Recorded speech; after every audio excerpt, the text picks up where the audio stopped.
Oui, on rend grâce au Seigneur pour toutes ces personnes qui s'impliquent dans notre Église et chacun d'entre vous qui avez particulièrement un ministère que vous comblez, qu'il soit dans l'ombre ou même en vue.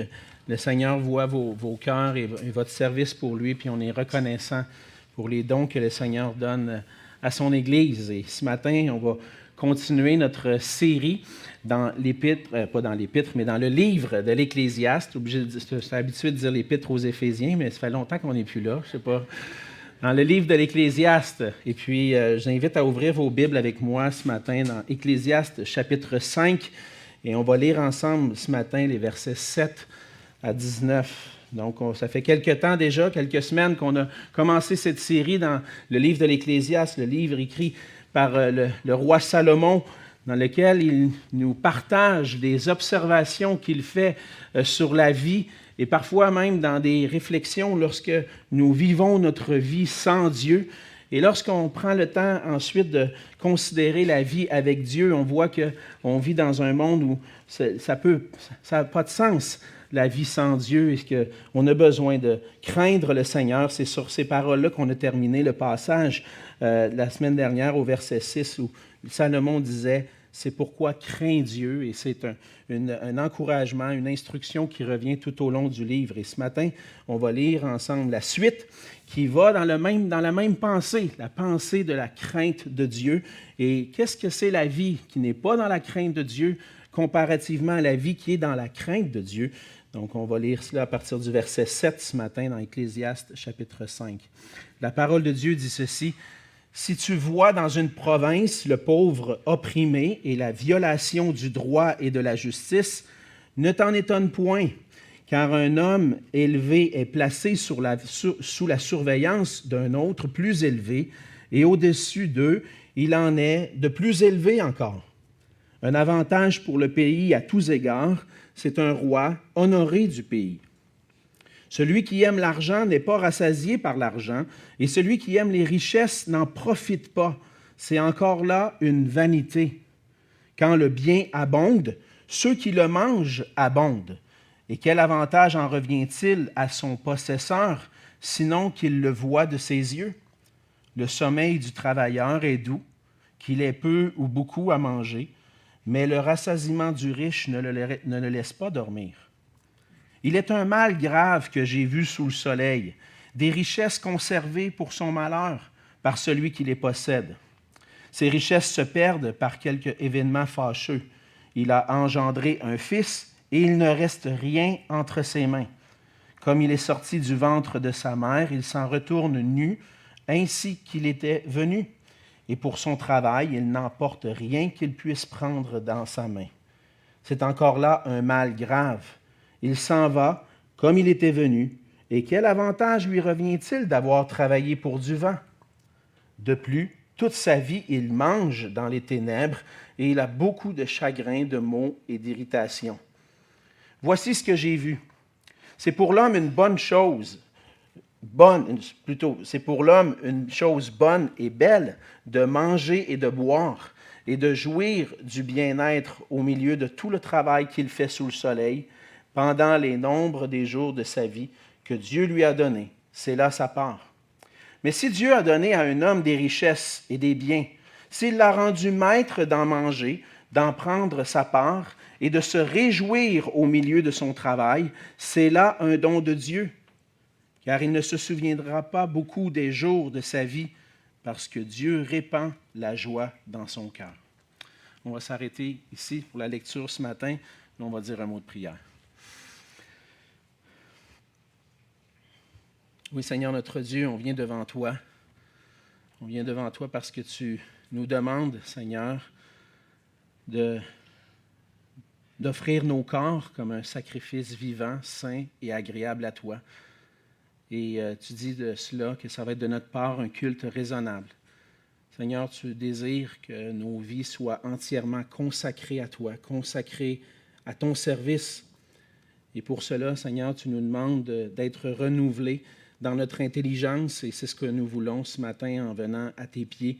Nous voulons que ta parole puisse nous transformer notre intelligence pour qu'on puisse saisir, Seigneur, ta volonté pour chacun d'entre nous. Seigneur, aide-nous à comprendre ta parole, comprendre ce que tu attends de nous, pour que dans nos vies, nous puissions, en étant transformés par toi, que nous puissions vivre pour toi et pour ta gloire. C'est notre désir, Seigneur, de trouver notre joie à faire ta volonté, trouver notre joie à t'honorer et à vivre pour toi. Alors, fais ton œuvre en nous ce matin, Seigneur. Et je te prie pour chacune des personnes qui n'ont pas pu être ici ce matin et qui nous écoutent soit à distance ou qui sont dans l'empêchement. Seigneur, on te prie pour chacune d'entre elles, que tu puisses les bénir. Bénis-les là où ils sont et que dans ta grâce, tu puisses les entourer et qu'on puisse avoir ce bon temps ensemble dans ta parole. C'est en Jésus que je te prie. Amen. Amen. On a tous déjà expérimenté des situations où on a vu des gens, on est témoin des gens qui ne sont pas satisfaits de leur situation. On peut être dans la file d'attente à la caisse d'un magasin, puis des fois la longue file d'attente, puis à un certain moment donné, on entend quelqu'un qui fait... Ou bien tu es dans la salle d'attente, peut-être chez le médecin ou à l'urgence, et là tu vas entendre des soupirs.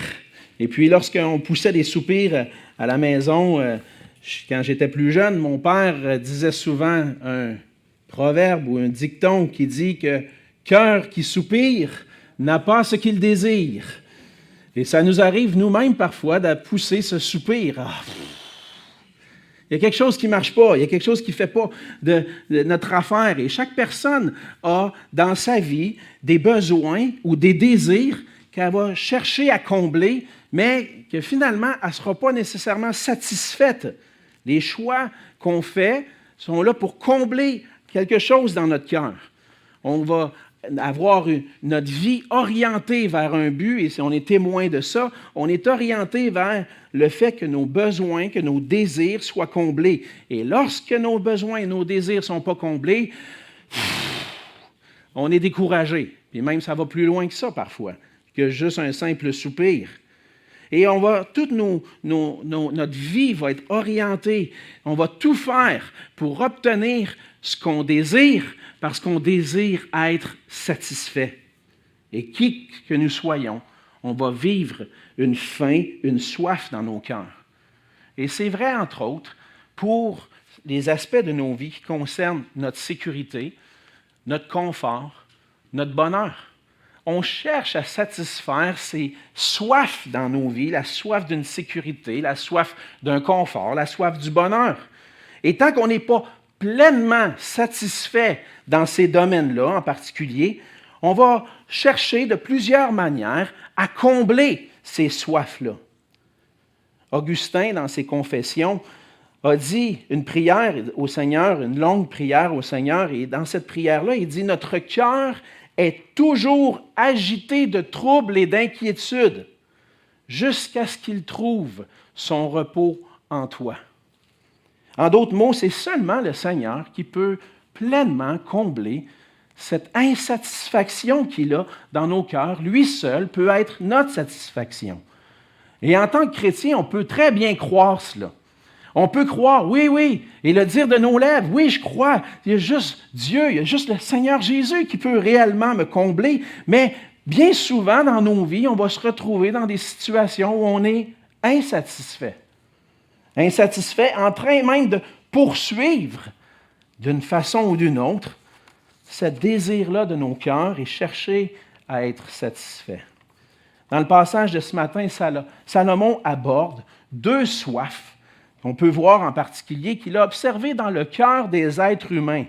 Et on voit depuis quelques semaines les observations de Salomon sur différents domaines de la vie sur la terre, ou plutôt sous le soleil, la vie humaine. Et Salomon observe que bien des poursuites humaines sont temporaires, vides, des vanités. Et c'est souvent le cas parce que Salomon lui-même a, pendant un moment de sa vie, abandonné le Seigneur et cherché à vivre sa vie sans Dieu et se rendre compte que finalement, tout est vanité quand la vie est sans Dieu. Tout est éphémère, tout est temporaire. La vie sans Dieu mène au malheur, amène au désespoir. Et c'est le cas aussi lorsque les gens recherchent la justice, les deux éléments que Salomon va aborder dans le passage, la justice et la sécurité ailleurs qu'en Dieu. Ils vont arriver à un point où ils vont être insatisfaits. Et c'est pour ça qu'on va voir ensemble ce matin que puisque toutes choses nous viennent de Dieu, et comme on l'a chanté, puisque tout don nous vienne de Dieu, nous devons chercher notre pleine satisfaction en lui seul. Toutes choses nous viennent de Dieu. Toute chose est un don de Dieu. Et on voit premièrement dans les versets 7 et 8, on pourrait résumer ces deux versets en disant que des autorités bienveillantes sont un don de Dieu. Salomon commence cette courte section dans les versets 7 et 8 en disant « Si tu vois dans une province le pauvre opprimé et la violation du droit et de la justice, ne t'en étonne pas. » En d'autres mots, on ne doit pas être étonné, être surpris de voir qu'il y aurait de l'injustice ou des droits qui seraient violés dans certaines nations. Salomon, qui était à la tête du royaume d'Israël, et ce pendant plusieurs années, comprenait bien comment le pouvoir d'une nation pouvait fonctionner. En tant que roi, il avait expérimenté le pouvoir. Et il savait que dans plusieurs nations autour de lui, il y avait de l'oppression de la part des autorités. Et dans la hiérarchie du pouvoir, plusieurs ont la possibilité de profiter de leur position pour abuser des plus pauvres ou des plus faibles.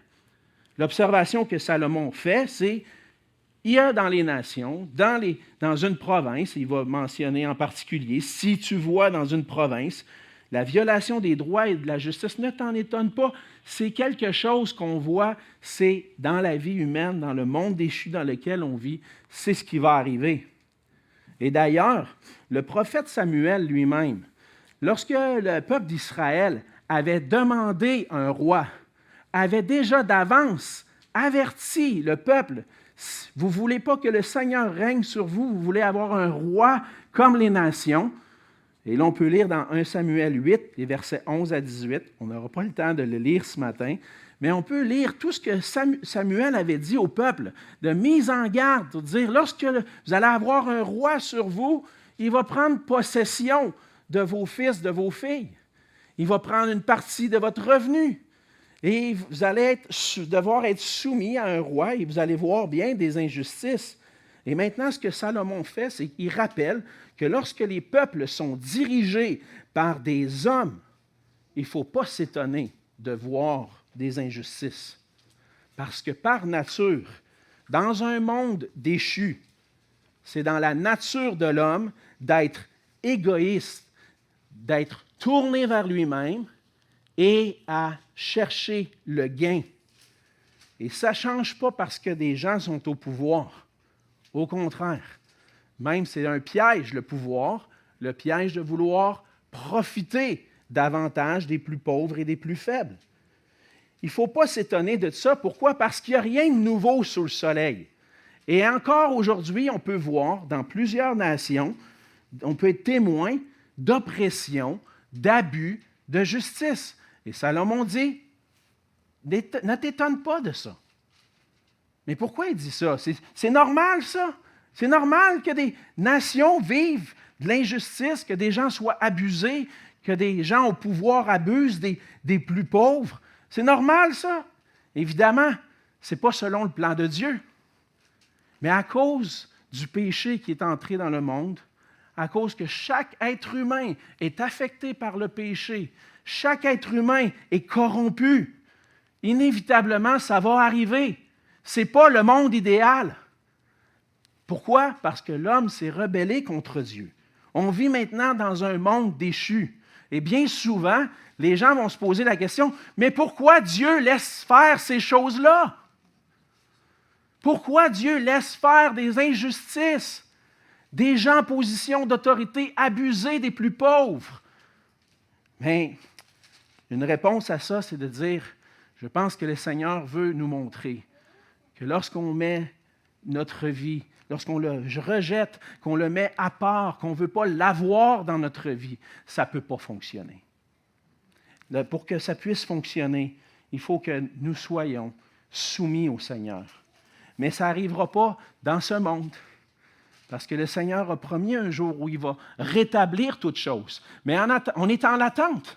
On est dans l'attente. On a soif de cette justice-là, de voir les choses arriver. Mais on est dans une période où le Seigneur laisse aller, dans sa souveraineté, laisse aller les choses pour montrer aux hommes qu'ils sont des pécheurs et qui ont besoin de se repentir. Alors, on aurait beau vouloir faire des révolutions, provoquer des rébellions. On est un peuple né de révolutions, des révolutions tranquilles au Québec, mais même avant ça, l'époque des temps modernes a commencé avec des révolutions. Donc, on est habitué. Quand ça ne fait pas notre affaire, on va protester, on va faire une révolution, on va se rebeller, puis on va obtenir finalement ce qu'on désire. Salomon dit, tu peux bien essayer. Mais même dans une démocratie où c'est le peuple qui décide qui va être élu, même dans la démocratie, il peut y avoir des scandales de corruption. Même dans la démocratie, il peut y avoir des abus de pouvoir. Tu voudrais résoudre le sort de l'humanité en faisant des révolutions, des réformes. Tu vas continuer pendant longtemps. Parce qu'il y a juste une chose qui peut réellement changer le cœur de l'homme. Et c'est une vie avec Dieu, dans la crainte de Dieu. Les hommes en position de pouvoir, Salomon va le dire, ils sont soumis à d'autres. Et il y a toute une chaîne de pouvoir. Et dans cette chaîne d'autorité composée d'êtres humains corrompus par le péché, ce n'est pas étonnant de voir la violation des droits et de la justice. Mais ultimement, ces autorités-là qui ont un autre qui règne sur eux, ultimement, vont faire face au juge et au roi de la terre. C'est Dieu lui-même. C'est lui qui règne au ciel. Et un jour, tous auront à rendre compte de leurs actions. Mais en attendant, parce que ce n'est pas encore le temps de Dieu, ne t'étonne pas de voir ces choses-là. Ça veut-tu dire que je ne peux rien faire? Je ne peux pas soulager celui qui est pauvre, celui qui est abusé. Je peux peut-être l'accompagner, l'aider, mais puis je peux peut-être essayer d'influencer les gens au pouvoir. Je pense que je peux proclamer l'Évangile, qui ça peut faire une vraie différence. Mais à la fin, dans un monde déchu, attends-toi pas à ce que les choses changent. Il n'y a rien de nouveau sous le soleil. Mais cependant, Salomon va souligner au verset 8 qu'il est possible pour un pays d'avoir des autorités bienveillantes. Et on voit au verset 8 que il y a certaines difficultés au niveau de la traduction. S'il y a un verset dans les Écritures qui semble donner du fil à retordre aux commentateurs puis aux traducteurs, c'est le verset 8 du chapitre 5 dans Ecclésiaste. On voit dans notre version, dans la Louis II, dans la nouvelle édition de Genève, un avantage pour le pays à tous égards, c'est un roi honoré du pays. Mais il y a plusieurs sens qu'on pourrait donner, on pourrait traduire autrement. Et dans ce que la Louis II semble présenter, c'est qu'il est avantageux pour la nation d'honorer le roi. Donc, un avantage pour le pays à tous égards, c'est un roi qui est honoré. Malgré les injustices qu'on peut voir, si le peuple honore le roi, ça peut apporter du bien. C'est ce qu'on voit dans la seconde. Dans la seconde 21, on va lire ceci. Ce qui représente un avantage pour le pays à tout point de vue, c'est un roi qui favorise la culture de la terre. Ou encore, le profit tiré de la terre est pour tous. Même un roi dépend de la campagne. Vous voyez que le sens n'est pas du tout le même, hein? La Bible du Sommeur, je pense que je les avais à l'écran, elle dit ceci, mais malgré tout, ceci demeure dans l'intérêt du pays, qu'au profit de l'agriculture, on se soumette au roi. Il y a l'idée de la Louis II qui est là. Et ou encore, il propose autre chose dans la Sommeur, qui est un avantage pour le pays, c'est un roi au service de l'agriculture, ou encore le roi aussi est dépendant de l'agriculture. Où on s'en va avec ça? C'est dur. Puis là, on lit les commentateurs, puis il n'y en a pas un qui, ouf, on ne sait pas. Hein? Des fois, il y a des difficultés comme ça. Mais lorsque je considère l'ensemble du passage, je vais vous dire celle que je pense, que je préfère dans toutes celles. C'est celle que la seconde 21 va donner. C'est qu'un roi qui favorise la culture de la terre. C'est un avantage pour le pays. Un roi qui va permettre que les gens se nourrissent de la terre. Un roi qui est bienveillant envers son peuple. Donc, oui, ça pourrait être l'idée de la soumission au roi, mais je pense que c'est vraiment l'idée que le Seigneur peut donner un bon roi à un peuple qui va favoriser l'épanouissement du peuple. Et pourquoi j'ai choisi, j'ai tendance à croire que c'est la bonne traduction. Bien, ce n'est pas la seule. Il n'y a pas la seule Bible à la seconde 21. D'autres versions vont le présenter. Mais c'est aussi parce que dans le reste du passage, et c'est ce qu'on voit entre autres avec la question de l'argent par la suite, c'est que Salomon semble présenter un aspect négatif et ensuite un aspect positif. L'aspect négatif est présenté au verset 7, l'abus envers les pauvres. L'aspect positif d'avoir des autorités est présenté au verset 8 pour empêcher que ce soit l'anarchie puis que tout le monde s'entretue. C'est bien d'avoir des autorités, mais d'avoir des autorités bienveillantes. Et ces autorités bienveillantes-là, lorsque le Seigneur le permet, c'est vraiment un don de la part de Dieu. Donc, en d'autres mots, même si parfois le fait d'avoir des autorités peut sembler négatif, à quoi ça sert tout ça? On serait peut-être mieux de vivre dans l'anarchie. Finalement, le Seigneur dit que c'est bon d'avoir un roi, mais d'avoir quelqu'un qui va favoriser la vie, l'épanouissement du peuple. Et ça, c'est une bonne chose qui vient du Seigneur. Le roi qui favorise l'épanouissement du peuple, qui va favoriser la culture de la terre, va permettre, entre autres, que le peuple puisse jouir du profit de la terre, que le peuple puisse vivre avec l'abondance que produit la terre.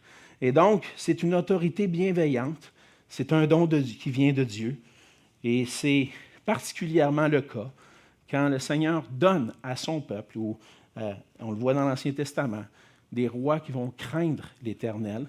Et même aujourd'hui, ceux qui craignent l'Éternel, qui sont en position de pouvoir, ont tendance davantage à gérer avec sagesse et dans le but de glorifier Dieu en faisant du bien au peuple. Donc, c'est une bonne chose d'avoir des autorités. Et on peut dire que même si on voit des oppressions, Dieu peut pourvoir à des autorités qui cherchent le bien du peuple. Mais quelle est la leçon pour nous dans cette section-là?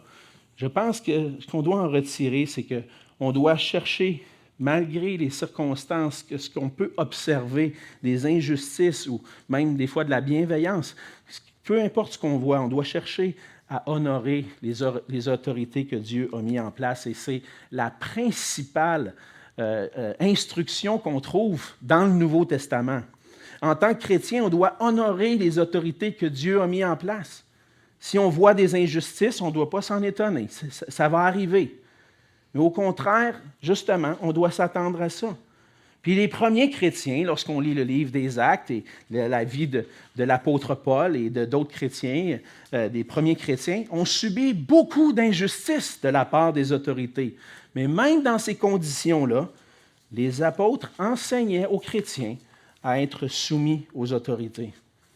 On lit ceci, entre autres, dans l'apôtre Paul de Romains 13, versets 1 et 2, que toute personne soit soumise aux autorités supérieures, car il n'y a point d'autorité qui ne vienne de Dieu. Et les autorités qui existent ont été instituées de Dieu. C'est pourquoi celui qui s'oppose à l'autorité résiste à l'ordre que Dieu a établi. Et ceux qui y résistent attireront une condamnation sur eux-mêmes. Et Paul dit ça dans un contexte où lui-même a été persécuté par les autorités. Non. On voit que dans une perspective d'une vie avec Dieu, que c'est Dieu qui est souverain. Et dans sa providence, il permet d'avoir telle ou telle personne en position de pouvoir. Et si on peut vivre parfois même des injustices, n'oublie pas, Dieu est au contrôle. Et Dieu a permis que cette chose-là arrive. Peut-être que tu ne comprends pas pourquoi, mais Dieu l'a permis. Et nous, en tant qu'enfants de Dieu, dans le royaume de Dieu, on veut se soumettre à Dieu. Et tant aussi longtemps que les autorités ne nous demandent pas de désobéir au Seigneur, l'apôtre Paul enseigne qu'on doit se soumettre aux autorités. La même chose pour l'apôtre Pierre, qui parle vraiment aux païens qui vivent dans des périodes de persécution. 1 Pierre 2, 12 à 17. « Ayez au milieu des païens une bonne conduite, afin que là même où ils vous calomnient, comme si vous étiez des malfaiteurs, ils remarquent vos bonnes œuvres et glorifient Dieu au jour où il les visitera. Soyez soumis, à cause du Seigneur, à toute autorité établie par les hommes, soit au roi comme souverain, soit au gouverneur comme envoyé par lui pour punir les malfaiteurs et pour approuver les gens de bien, car c'est la volonté de Dieu qu'en pratiquant le bien, vous réduisiez au silence les hommes ignorants et insensés, étant libres, sans faire de la liberté un voile qui couvre la méchanceté, mais agissant comme des serviteurs de Dieu. Honorez tout le monde, aimez les frères, craignez Dieu, honorez le roi. » Tu vois des injustices? Ne t'en étonne pas. On vit dans un monde déchu. Puis à travers ça, cherche à honorer ton Dieu. Cherche à être un témoignage de Jésus-Christ qui lui a fermé la bouche devant les fausses accusations. Même s'est livré pour nous. A été jusqu'à souffrir pour la gloire de Dieu. Alors, est-ce qu'on est prêt, nous, en tant que croyants, à vivre en étant soumis au Seigneur et en étant soumis de cette façon-là, soumis aux autorités? Et pour cela, même si parfois c'est difficile, on voit ces injustices-là. Qu'est-ce qu'on doit faire? Je pense qu'on peut plaider devant le Seigneur et prier pour les personnes qui sont en position d'autorité. Malheureusement, notre tendance, c'est plus de chialer que de prier. On va critiquer davantage qu'on prie. S'il y a quelque chose que vous entendez, une nouvelle à la télévision, et puis on a vu cette semaine qu'un des partis a perdu une élection partielle, et puis on commence à critiquer le chef en place. Notre premier ministre, Justin Trudeau, a été critiqué cette semaine. On veut le remplacer. Il a perdu une élection. Il va nous faire perdre la prochaine. Et on voit toutes ces choses-là se passer, puis on peut dire, on peut commenter sur ça, puis dire « Ah, ça va être une bonne affaire de se débarrasser de lui. » Je ne sais pas où vous en êtes dans vos positions politiques. Je ne suis pas ici pour faire de la politique, mais on peut chialer. C'est ça mon point. On peut chialer en masse. Mais est-ce que tu pries? Est-ce que tu pries pour les autorités? C'est ce que Paul avait dit. « J'exhorte donc avant toute chose à faire des prières, des supplications, des requêtes, des actions de grâce pour tous les hommes, pour les rois et pour ceux qui sont élevés en dignité, afin que nous menions une vie paisible et tranquille, en toute piété et honnêteté. Cela est bon et agréable devant Dieu notre Sauveur, qui veut que tous les hommes soient sauvés et parviennent à la connaissance de la vérité. » Donc, si tu vois les injustices, le pauvre abusé, première chose qu'on devrait faire, c'est de prier.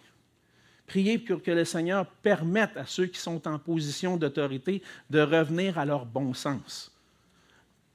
Peut-être même de se tourner vers Dieu, de craindre le Seigneur, de donner leur vie à Jésus-Christ. Et si on voit ces oppressions-là, prions pour que nos autorités puissent marcher dans la crainte de Dieu. Parce que le vrai changement va arriver quand les cœurs vont se tourner vers Dieu pour le craindre. Et dans la crainte de Dieu, on veut se soumettre aux autorités et apprendre à faire confiance à Dieu dans les situations d'injustice et prier pour avoir des autorités bienveillantes. Donc ça, c'est la première section, les versets 7 à 8, mais Salomon va poursuivre ensuite le sujet en abordant la question des ressources financières. Et il va amener une deuxième observation, une observation qui parle justement de l'amour de l'argent, l'amour de l'argent et les richesses attirent bien des problèmes. C'est ce qu'on voit dans les versets 9 à 16. On voit deux problèmes en particulier mentionnés. Le premier, dans les versets 9 à 11, Salomon va dire celui qui aime l'argent n'est pas rassasié par l'argent, et celui qui aime les richesses n'en profite pas. C'est encore là une vanité.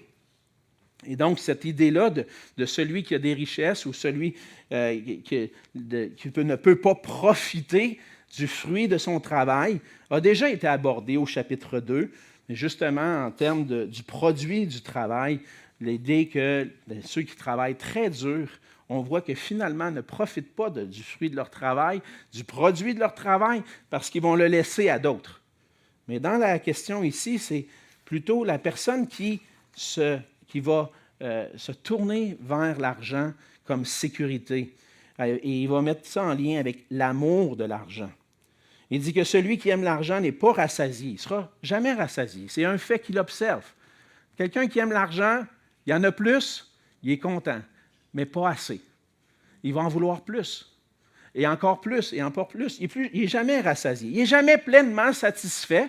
Ce n'est pas l'argent qui le satisfait finalement. C'est ce que Salomon observe. Et finalement, il n'est pas pleinement satisfait. Puis c'est une vanité de poursuivre ça. Pourquoi? Parce que plus tu es riche, plus tu vas avoir des chums, des gens autour de toi qui vont chercher à profiter de ta richesse. Ah, si tu es riche, tu vas faire des grands banquets. Tu vas inviter, surtout à cette époque-là, tu es riche, tu invites plein de monde, tu invites la communauté à venir manger chez toi. Tu es riche. Finalement, qui en profite? C'est pas toi, c'est les autres. Puis peut-être que quelqu'un qui sait que tu es riche va venir à cogner à ta porte. « Hey, as-tu un petit 20$ ou as-tu un petit 100 ou un petit 1000 à me passer? » Ils savent que tu es riche. Demandez aux gens qui gagnent à la loto, avec leur visage à la télé et tout ça. Je suis pas mal certain qu'ils reçoivent des téléphones. « Hey, tu n'aurais pas un petit 100 000? Tu me sortirais un petit peu du pétrin avec ton 100 000. » Et plus tu en as, plus il va y avoir des gens autour de toi qui vont vouloir être chum avec toi pour profiter de tes richesses. Puis finalement, ce n'est pas toi qui en profites. Donc, puis c'est ce qu'il dit au verset 10, « Quand le bien abonde, ceux qui le mangent abondent. » Donc, tu as beaucoup d'argent. Il y a beaucoup de gens autour de toi qui vont en profiter. Et finalement, ce n'est pas toi qui en profites. C'est ce qu'il dit.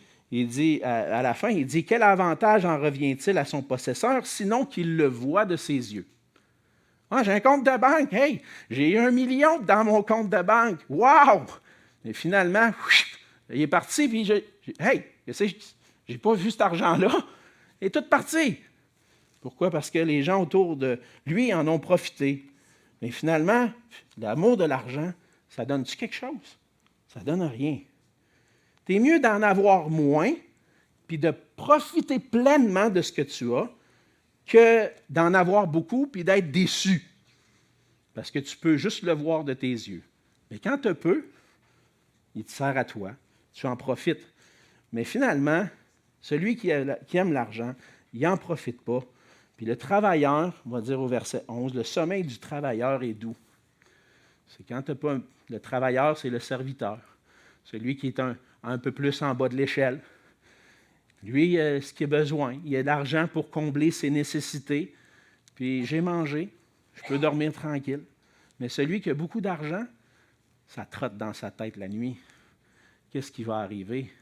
Je peux me faire voler, je peux arriver ci, je peux arriver ça, je peux le perdre. Et là, ça me donne beaucoup de tracas. Et donc, le rassasiement du riche ne le laisse pas dormir, parce qu'il n'est pas rassasié finalement. Il met sa sécurité dans son argent. Et puis, un autre élément qu'il va mentionner, c'est dans la suite au verset 12. Il va mentionner un mal grave que j'ai vu sous le soleil, des richesses conservées pour son malheur par celui qui les possède. Ces richesses se perdent par quelque événement fâcheux. Il a engendré un fils et il ne reste rien. On ne sait jamais ce qui va arriver. Il peut arriver un événement soudain que finalement tout ce que tu as amassé va disparaître en un instant. On ne sait jamais ce qui arrive. Il y en a plusieurs, on connaît l'histoire, dans les années 1930, qui ont perdu tout perdu à cause du crash de la bourse. Des années difficiles pendant ces années-là. Les gens qui ont mangé de la difficulté, comme on dit, vraiment des moments difficiles. Je connais même un couple que j'ai connu, que j'ai connu qui a tout perdu dans un incendie. Leur maison passe au feu. Ah, mais c'est correct, il y a des assurances. Oui, mais quand tu n'as pas renouvelé tes assurances, qu'est-ce qui se passe? Tu as tout perdu. Du jour au lendemain, la maison passe au feu, tu as tout perdu. Ça veut arriver. Des choses qui arrivent comme ça. Et c'est un mal. Salomon va le dire, j'observe ça. Ils ont conservé des richesses, puis finalement, pour un malheur, parce qu'à un moment donné, il est arrivé un événement, puis pouf, tout a disparu. Et puis, depuis des siècles, c'est ce qu'on voit. Des parents vont travailler pour laisser un héritage à leurs enfants. Et dans l'exemple qui est donné, bien, le gars, il a essayé de ramasser. Il a essayé de donner un héritage à ses enfants, mais finalement, tout a disparu. Et finalement, sa retraite, les études des enfants, tout a disparu. Ça donne quoi finalement? C'est la question qu'on peut se poser. Qu'est-ce que ça donne? Il dit, comme Job, il est sorti du ventre de sa mère nu, puis il va s'en retourner nu, comme il était venu. Et on se le dise, c'est le cas pour chacun de nous. On est sorti nu, on va retourner nu. Ça se peut qu'on réussisse à laisser un petit peu derrière nous, mais ça ne veut pas dire non plus. On ne sait jamais ce qui va arriver. Alors, quelle est la leçon dans tout ça? C'est finalement, je dis, je n'ai pas le droit de sauver de l'argent. Je n'ai pas le droit d'épargner. Ce n'est pas ça que la Bible dit. Parce qu'on voit qu'on a des projets. Un jour, je ne serai plus en mesure de travailler. J'aurais peut-être plus les capacités physiques, ou si je tombe du jour au lendemain sans capacité, bien, j'ai besoin d'avoir quelque chose de côté pour pouvoir pourvoir à mes besoins. Et même, on voit dans les Écritures que Joseph avait eu la sagesse de mettre un peu de réserve de côté pour les années de famine. Ça veut dire que je n'ai pas le droit de réserver un peu d'argent de côté au cas où il y ait une période un peu plus difficile dans ma vie? Non, c'est la sagesse. Mais si j'attache mon cœur et ma sécurité à ça, là, il va y avoir un problème. Le problème, c'est quand je mets toute ma confiance dans ces richesses-là, lorsque mon cœur s'attache à l'argent et que finalement, je ne suis pas satisfait et que finalement, ou encore, que je perds tout, qu'est-ce que je dois faire? Je mets ma confiance dans le Seigneur. Ça va arriver des années plus difficiles, puis là, on va dire, on va voir notre coussin baisser un peu, puis dire, Seigneur, qu'est-ce qui va se passer? Seigneur, je veux te faire confiance. C'est toi qui pourvois à toutes choses. Et Salomon a observé que même si tu cherches ta sécurité dans les ressources financières, dans l'amour de l'argent, bien, ça peut mener à bien des problèmes. Donc, on doit en tirer leçon. Et donc, on doit s'attacher, attacher nos cœurs, éviter d'attacher nos cœurs aux biens matériels. Et dans un sens, c'est ce que Salomon observe. Au centre de ce problème-là, encore une fois, c'est le cœur de l'homme déchu, l'être humain corrompu par le péché, qui a inévitablement une tendance naturelle à s'attacher à ses biens. Et lorsque nos cœurs ne sont pas pleinement satisfaits dans le Seigneur, on va chercher à les combler avec autre chose. Et dans notre société, bien, l'argent peut nous procurer bien des choses. Et on peut avoir ce piège, de tomber dans ce piège, d'aimer les ressources plus que celui qui les pourvoit. L'argent n'est pas mal en soi. C'est une ressource dont on a besoin. Mais lorsque j'y attache mon cœur, là, j'ai un problème. Proverbe 4, 23 nous dit que de garder notre cœur plus que toute autre chose, parce que de lui viennent les sources de la vie. Je dois garder mon cœur. Puis, faire attention que ma satisfaction, ma sécurité n'est pas dans mes biens matériels, mais dans le Seigneur. Mais comment je fais ça? Comment je fais ça de trouver ma pleine satisfaction dans le Seigneur? Comment je fais pour trouver ma joie en Dieu? Bien, c'est premièrement de réaliser que mon bonheur n'est pas dans ce que je possède, mais dans une relation intime avec mon Dieu. C'est là que je trouve mon bonheur.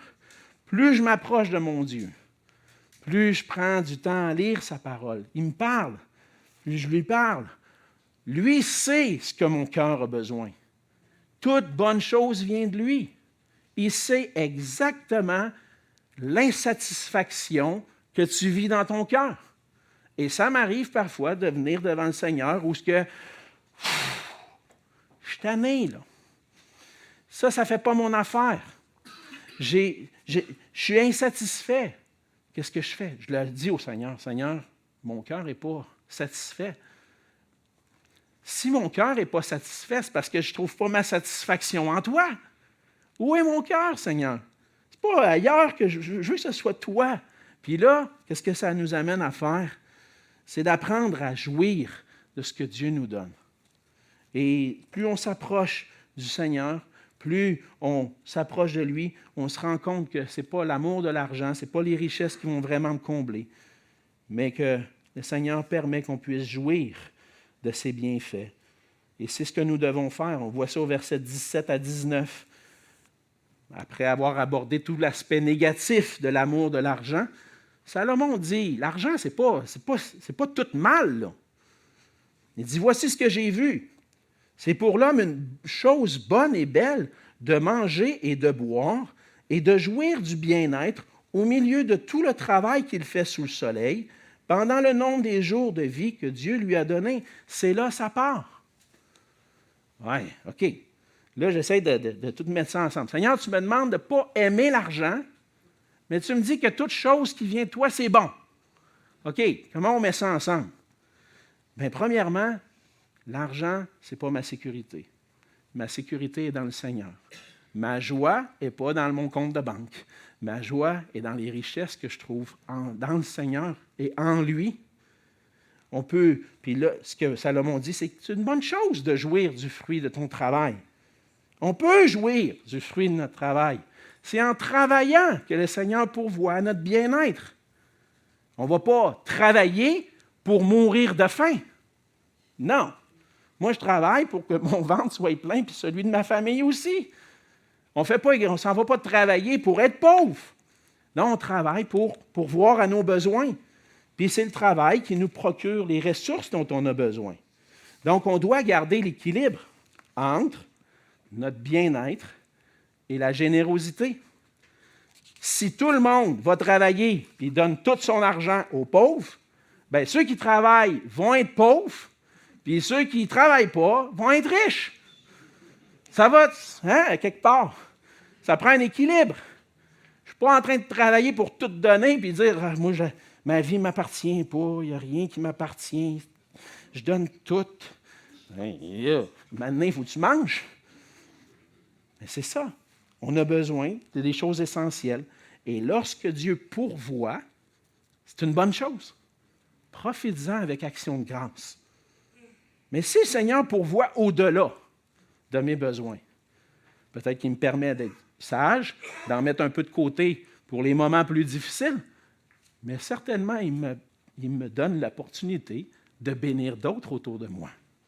Et là, je peux être généreux. Et le bien-être dont on jouit, parce qu'on a peut-être cette tendance-là à dire quand on donne notre vie au Seigneur, on est pauvre, on n'est plus rien. Hein? Non. On peut jouir du bien-être parce que ça vient de Dieu. Dans Actes 14, versets 16 et 17, Paul prêche aux païens l'Évangile, puis il leur fait voir un aspect. Il dit, ce Dieu, dans les âges passés, a laissé toutes les nations suivre leur propre voie, quoiqu'il n'ait cessé de rendre témoignage de ce qu'il est, en faisant du bien, en vous dispensant du ciel les pluies et les saisons fertiles, en vous donnant la nourriture avec abondance et en remplissant vos cœurs de joie. Si on peut profiter du bien-être dans notre vie, c'est un don de Dieu. Et on peut en profiter avec action de grâce. Et la vie, le travail, sont difficiles. C'est difficile parfois, mais on peut être heureux dans le contentement. Et c'est difficile de vivre le contentement parce qu'on n'a jamais assez. Mais ce que le Seigneur désire, c'est qu'on puisse jouir du bien-être en étant content. Le bonheur dans le Seigneur, ce n'est pas une chose à la mode. Mais le contentement nous aide à avoir le bonheur. C'est Paul qui a dit, c'est une grande source de gain que la piété avec le contentement. Parce que le vrai gain n'est pas matériel, il est spirituel. Pensez à toutes les bénédictions spirituelles qu'on a dans le Seigneur. On les a vues dans Éphésiens, hein? Des bénédictions spirituelles qui surpassent notre pensée. Je suis riche spirituellement. Peut-être que je n'ai pas autant matériellement, mais c'est qu'est-ce qui va arriver avec ça? Ça va disparaître. J'en profiterai pas pleinement. Mais ce que le Seigneur veut, c'est que je sois content dans ce qu'il permet que j'aie.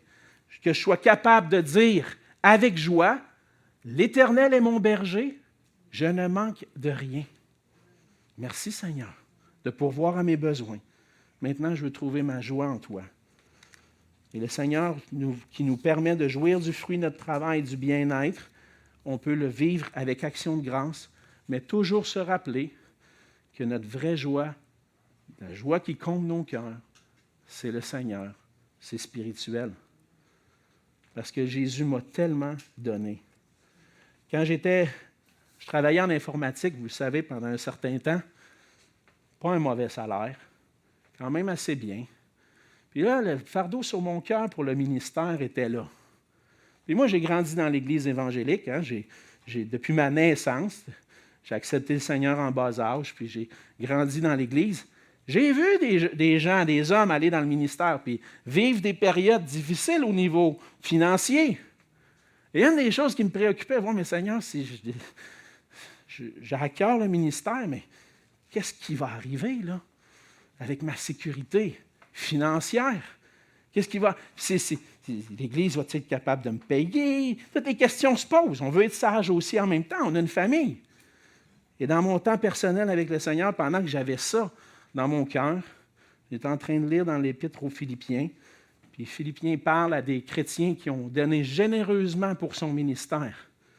Et il va dire, « Mon Dieu pourvoira à tous vos besoins selon sa richesse avec gloire en Jésus-Christ. »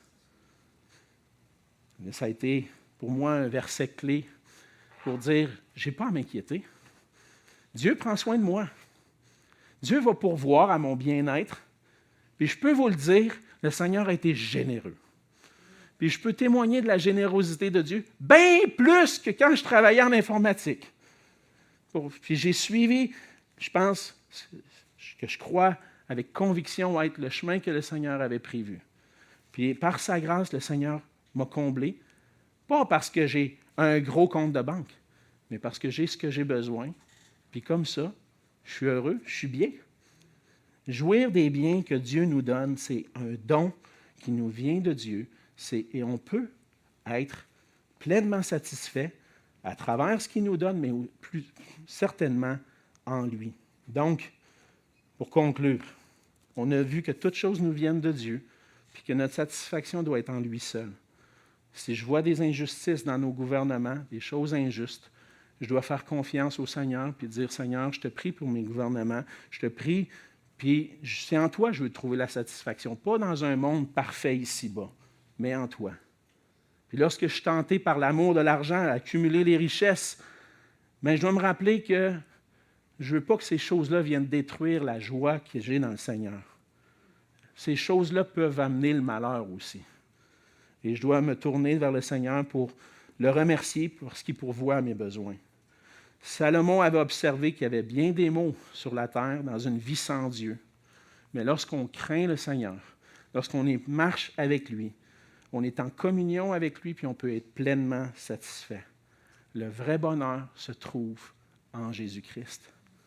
Puis maintenant, parce que j'ai connu Jésus-Christ, parce que j'ai placé ma confiance en lui pour toute l'œuvre qu'il a accomplie pour moi à la croix, pour le pardon de mes péchés, pour être réconcilié avec Dieu, maintenant, je marche par la foi, par la force de l'Esprit. Je veux vivre une vie d'adoration envers Dieu. Pas regarder aux choses autour de moi puis dire « Ah, je n'ai jamais assez » ou « Ah, c'est injuste ». Non, je veux tourner mes regards vers le Seigneur puis marcher en ayant les yeux fixés vers le Seigneur puis dire « Seigneur, merci. Maintenant, je veux que ma vie t'adore. Je veux que tu changes mon insatisfaction en satisfaction. Je veux que tu remplaces mes trésors temporaires en trésors éternels. Et je veux que tu transformes ma tristesse en bonheur éternel. » Est-ce que tu as connu ce bonheur-là? Est-ce que tu connais ce bonheur-là au quotidien? Frères et sœurs, c'est l'exhortation pour nous ce matin. Craignons Dieu. Faisons-lui pleinement confiance pour toutes choses. Puis cherchons à le glorifier en trouvant en lui seul notre pleine satisfaction. On va prier. Seigneur notre Dieu, merci pour ta parole. Encore une fois, Seigneur, tu me parles et tu nous parles par cette parole. Tu nous enseignes. Oui, Seigneur, on veut être à l'écoute de ta parole. Ça veut dire aussi de la mettre en pratique. Aide-nous, Seigneur, à ne pas regarder aux choses passagères, temporaires de ce monde, mais à fixer nos regards sur toi, à ancrer notre cœur et notre marche en toi. On veut te craindre. On veut vivre pour toi, pour ta gloire. Et Seigneur, on va s'attendre à toi parce que toutes choses bonnes nous viennent de toi. Seigneur, merci pour ce temps dans ta parole. Bénis le reste de cette journée et que ton nom soit glorifié en nous, à travers nous. Et c'est en Jésus que je te prie. Amen.